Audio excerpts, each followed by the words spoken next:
আসসালামু আলাইকুম। এই ডিসেম্বর মাসে অর্থাৎ বাংলাদেশে যেভাবে জামাত ইসলামী, জামাত শিবির দাপিয়ে বেড়াচ্ছে অর্থাৎ স্বাধীনতা বিরোধী শক্তি, গোলাম আজম, তারপর হচ্ছে যে নিজামী যেই স্বাধীনতা শক্তির নেতৃত্ব, তাদেরকে যেভাবে মহামানব করে তোলা হচ্ছিল, বাংলাদেশের প্রত্যেকটা ইউনিভার্সিটি যেভাবে দখল হয়ে যাচ্ছিল এই শিবিরদের দ্বারা অর্থাৎ জামাত ইসলামী অর্থাৎ রাজাকারের শাবকদের দ্বারা, তাতে একটা সকলের মনে একটা সন্দেহ তৈরি হচ্ছিল যে হয়তোবা বাংলাদেশের বিশ্ববিদ্যালয়গুলোতে আস্তে আস্তে স্বাধীনতার পক্ষের স্লোগান বা স্বাধীনতার পক্ষের কথাবার্তা হয়তো বন্ধ হয়ে যাবে।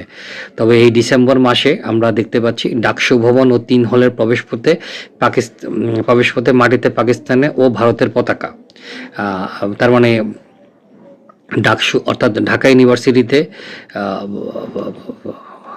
প্রগতিশীল শক্তি অর্থাৎ মুক্তিযুদ্ধ পক্ষের শক্তি তারা মাথাচাড়া দিচ্ছে বা মাথা তুলে দাঁড়াচ্ছে।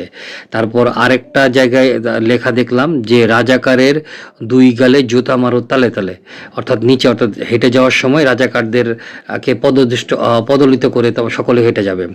ঢাকা আর 36 পৃষ্ঠার পাতার ভিসি নিয়াজ আহমেদ চৌধুরী বা নিয়াজ আহমেদ খান, কি যেন নামটা ভুলে গেছি, 36 পাতার ভিসি নিয়াজ সাহেব ঢাকা ঢাবি ভিসির ভবনের সামনে এবার লাগানো হলো নতুন পোস্টার।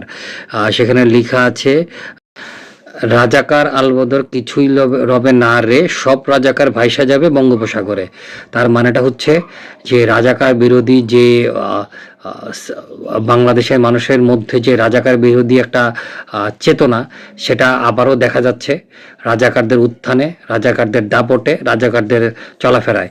তো এই যে ঢাকা ইউনিভার্সিটিতে আবার এই পোস্টারগুলো লাগানো যারা সাহস দেখিয়েছে বা লাগিয়ে যাচ্ছে, এবং প্রত্যেকটা মানুষ অর্থাৎ বাংলাদেশের অন্যান্য রাজনৈতিক শক্তিও যে রাজাকারদের বিরুদ্ধে কথা বলতে শুরু করছে, 71-এর রাজাকারদের ভূমিকা, জামাত ইসলামের ভূমিকা, এইসব হুজুরদের ভূমিকা নিয়ে কথা বলতে শুরু করেছে, এতেই প্রমাণ হয় যে বাংলাদেশের মানুষ মনে প্রাণে ওদের ঘৃণা করে।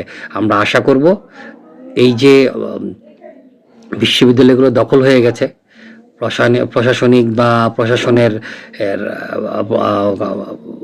ক্লুর কারণে, সেগুলো খুব শীঘ্রই আমরা রাজাকার মুক্ত অর্থাৎ জামাত শিবির মুক্ত বিশ্ববিদ্যালয় পাবো। ধন্যবাদ।